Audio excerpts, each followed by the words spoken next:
Assalamualaikum warahmatullahi wabarakatuh. Perkenalkan kami dari kelompok 16 dengan saya Lala Anastasia NIM 122190103 dan teman saya Kofifa Kusumawati NIM 122190077. Di sini kami akan mempresentasikan hasil tugas kami mengenai pendidikan, pelatihan dan pengembangan tenaga kerja pada PT Pupuk Kaltim di Kalimantan Timur. Gambaran umum PT Pupuk Kaltim. PT Pupuk Kaltim merupakan anak perusahaan dari PT Pupuk Indonesia Persero. Perusahaan ini resmi berdiri pada 7 Desember 1977 dan berlokasi di Bontang, Kalimantan Timur.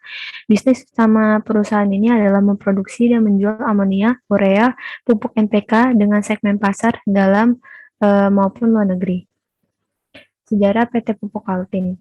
Sejarah pada PT Pupuk Kaltim, pertama tanggal 7 Desember 1977 PT Pupuk Kaltim resmi berdiri. Bahan utamanya bagi pabrik ini di Bontang ini adalah gas alam. Lalu pada 1997 dibangunlah sebuah pabrik pupuk pada lahan seluas 439 hektar yang awalnya adalah areal hutan di Kaltim. Lalu pada 1982 sampai 2012 pabrik pupuk Kaltim 2 didirikan. Lalu pada 1986 pabrik pupuk Kaltim 3 didirikan.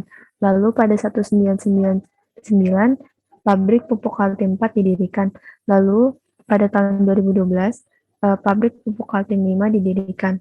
Lalu pada 8 Oktober 2012 penugasan wilayah tanggung jawab dan pengadaan dan penyaluran pupuk bersubsidi untuk sektor pertanian, sedangkan untuk pemasaran luar negeri, pupuk Kaltim melakukan ekspor ke negara-negara di kawasan Asia Pasifik, Amerika Serikat, Amerika Selatan, dan lain sebagainya. Tujuan dari PT Pupuk Kaltim sendiri adalah meningkatkan kesejahteraan masyarakat dan mewujudkan pembangunan berkelanjutan di tanah air. Yang kedua, melakukan penghijauan dan melestarikan keadaan lingkungan. Yang ketiga, meningkatkan kesejahteraan baik di internal maupun eksternal Pupuk Indonesia. Yang keempat, membangun kehidupan sosial yang baik di masyarakat. Yang kelima, meningkatkan laba Pupuk Indonesia yang akhirnya dapat menunjang ekonomi negara dan membantu peningkatan indeks perekonomian. Visi dari PT Pupuk Kaltim adalah menjadi perusahaan di bidang industri pupuk kimia dan agribisnis kelas dunia yang berkelanjutan. Misinya sendiri adalah menjalankan bisnis produk pupuk kimia, serta portofolio investasi di bidang kimia, agro, energi, trading, dan jasa pelayanan pabrik yang bersaing tinggi. Yang kedua, mengoptimalkan nilai perusahaan melalui bisnis inti dan pengembangan bisnis baru yang dapat meningkatkan pendapatan dan menunjang program kedaulatan pangan nasional. Yang ketiga, mengoptimalkan utilisasi sumber daya di lingkungan sekitar maupun pasar global yang didukung oleh SDM yang berwawasan internasional dengan menerapkan teknologi terdepan. Yang keempat, memberikan manfaat yang optimum bagi pemegang saham, karyawan, dan masyarakat serta peduli pada lingkungan. Selanjutnya adalah deskripsi geografis pada PT Pupuk Kaltim. Nah, PT Pupuk Kaltim ini terletak di Provinsi Kalimantan Timur, tepatnya di Bontang, berbatasan langsung dengan pemukiman warga laut di utara kota Bontang. Lalu PT Pupuk Kaltim ini secara geografis kota Bontang terletak pada 117 derajat 23 bujur timur sampai 117 derajat 38 bujur timur serta di antara 0 derajat 01 lintang utara dan 0 derajat 12 lintang utara. Kota Bontang ini menempati wilayah seluas 497,57 km kuadrat dan wilayah Kota Bontang ini didominasi lautan dengan luas 349,77 km kuadrat. Definisi pendidikan.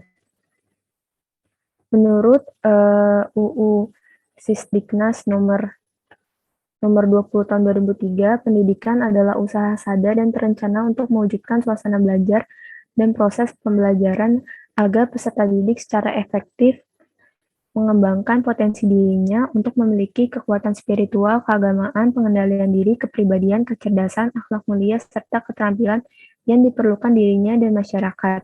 Menurut Hahorne, pendidikan adalah proses yang terus-menerus abadi dari penyelesaian yang lebih tinggi bagi makhluk manusia yang telah berkembang secara fisik dan mental, yang bebas dan sadar kepada Tuhan seperti termanifestasi atau terwujud dalam alam sekitar intelektual, emosional, dan kemanusiaan dari manusia. Menurut UU Nomor 2 Tahun 1985, tujuan pendidikan menurut UU Nomor 2 Tahun 1985 adalah untuk mencerdaskan kehidupan bangsa dan mengembangkan manusia yang seutuhnya, yaitu bertakwa terhadap Tuhan Yang Maha Esa, memiliki pengetahuan serta jasmani dan rohani, memiliki budi pekerti luhur, mandiri, kepribadian yang mantap, dan bertanggung jawab terhadap bangsa. Menurut UU Nomor 20 Tahun 2003, tujuan pendidikan nasional adalah untuk mengembangkan potensi peserta didik agar menjadi manusia yang beriman dan bertakwa kepada Tuhan Yang Maha Esa, berakhlak mulia, serta berilmu, cakap, kreatif, mandiri, dan menjadi warga negara yang demokratis serta bertanggung jawab. Menurut MPRS Nomor 2 Tahun 1960, tujuan pendidikan adalah untuk membentuk manusia yang memiliki jiwa Pancasila sejati berdasarkan ketentuan-ketentuan yang dikehendaki oleh pembukaan UUD 1945 dan isi Undang-Undang 1945. Menurut Goldstein dan Gressner 1988 mendefinisikan pelatihan sebagai usaha sistematis untuk menguasai keterampilan, peraturan konsep, ataupun cara berperilaku yang berdampak pada peningkatan kinerja. Definisi pelatihan lainnya menurut Feldman dan Diabrock dalam menunjukkan bahwa pelatihan adalah upaya pembelajaran yang diselenggarakan oleh organisasi, instansi pemerintah, lembaga swadaya masyarakat, perusahaan, dan lain sebagainya untuk memenuhi kebutuhan atau untuk mencapai tujuan organisasi. Tujuan penelitian sendiri menurut Karel dan Salinding adalah mengemukakan 8 tujuan utama program pelatihan, antara lain adalah memperbaiki kinerja, meningkatkan keterampilan karyawan, menghindari keusangan manajerial, memecahkan permasalahan, orientasi karyawan baru, persiapan promosi, dan keberhasilan manajerial, memperbaiki kepuasan untuk kebutuhan. Lalu pengembangan adalah suatu proses pendidikan jangka panjang dengan menggunakan suatu prosedur yang sistematis dan terorganisasi. Begitu pula seorang pimpinan akan terus belajar berbagai pengetahuan konseptual dan teoritis untuk tercapainya tujuan umum yang lebih besar. Definisi-definisi pengembangan tenaga kerja yang lainnya adalah menurut Muhajir, yaitu mendefinisikan pengembangan sumber daya manusia sebagai peningkatan kualitas manusia dalam makna fisik maupun mental. Menurut Ghazali, mengemukakan sebagai berikut. Pengembangan SDM merupakan kegiatan yang harus dilaksanakan organisasi agar pengetahuan, knowledge, kemampuan, ability, dan keterampilan skill mereka sesuai dengan tuntunan pekerjaan yang mereka lakukan. Pendidikan tenaga kerja di perusahaan itu ada training method atau classroom method, yang kedua ada understudy, yang ketiga ada job rotation and plan progression, yang keempat ada coaching and counseling, yang kelima ada junior board of executive or multiple management, yang keenam ada commit assignment, yang ketujuh ada business games, yang ke-8 ada sensitivity training, yang ke-9 ada other development method. Pelatihan tenaga kerja di perusahaan. Pelatihan merupakan suatu usaha yang terencana untuk memfasilitasi pembelajaran tentang pekerjaan yang berkaitan dengan pengetahuan, keahlian, dan perilaku oleh para pegawai. Sedangkan menurut Daisler, pengertian pelatihan adalah memberikan karyawan baru atau lama suatu keterampilan yang mereka butuhkan untuk menjalankan pekerjaan mereka. Manfaat pelatihan perusahaan yang dikemukakan oleh Noel Halbeck, Gerhard, and White yaitu meningkatkan pengetahuan para karyawan, membantu para karyawan yang mempunyai keahlian untuk bekerja dengan teknologi baru, membantu para karyawan untuk memahami bagaimana pekerjaan secara efektif dalam tim, memastikan bahwa budaya perusahaan menekankan pada inovatif, kreativitas, dan pembelajaran, menjamin keselamatan, mempersiapkan para karyawan untuk dapat menerima dan bekerja secara lebih efektif satu sama lain. Pengembangan tenaga kerja di perusahaan. Menurut Henry Shimamura, pengembangan adalah membantu karyawan mewakili suatu investasi yang berorientasi ke masa depan dalam diri pegawai.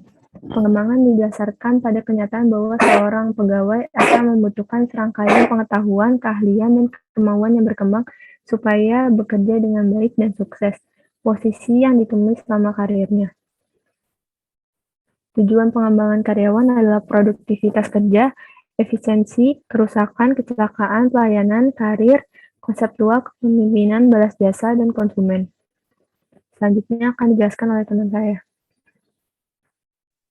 Baik, selanjutnya mengenai struktur organisasi pada PT Pupuk Kaltim di Kalimantan Timur. Struktur organisasi ini terdiri dari direktur utama, kemudian dibantu oleh direktur produksi, direktur teknik dan pengembangan, direktur komersil, dan direktur SDM dan umum. Direktur utama ini bertugas dalam hal mengkoordinasi tugas-tugas yang dilakukan oleh direktur-direktur di bawahnya. Kemudian ada direktur produksi, ini bertugas dalam hal merencanakan, mengevaluasi, dan bertanggung jawab hal-hal yang terkait dengan produksi. Kemudian ada direktur teknik dan pengembangan, ini juga bertugas dalam kaitannya dengan bidang logistik, bidang engineer, dan suku cadang.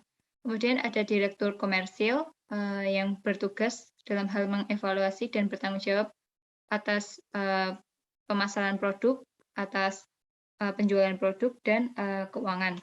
Kemudian ada direktur SDM dan umum, ini bertanggung jawab atas hal SDM yang ada di perusahaan tersebut. Kemudian selain itu ada juga pemegang saham, dewan komisaris, dan direksi.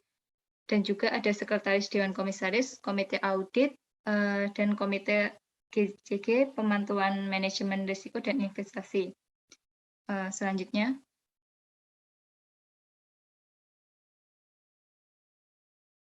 Selanjutnya,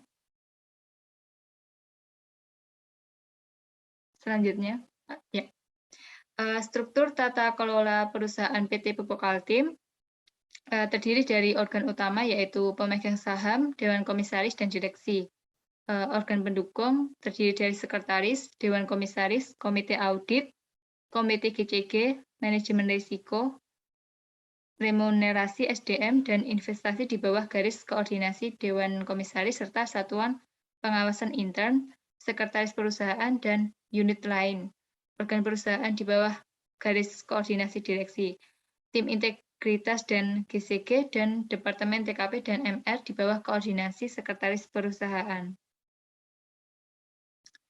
Kemudian dalam hal manajemen sumber daya manusia di PT Pupuk Kaltim, perusahaan mengembangkan sistem EKPI atau Electronic Key Performance Indicator, di mana EKPI ini berguna sebagai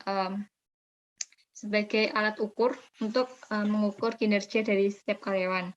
Kemudian ada perusahaan juga melakukan analisa beban kerja dengan pendekatan strategic workforce planning, di mana perusahaan ini melihat perbandingan produktivitas karyawan dari tahun ke tahun, sehingga untuk mendapatkan jumlah optimal tenaga kerja yang ada di perusahaan tersebut. Selanjutnya, perusahaan juga membangun sistem Employee Readiness Index, di mana perusahaan ini menunjukkan indeks kesiapan pekerja dalam hal untuk menduduki suatu jabatan. Selanjutnya,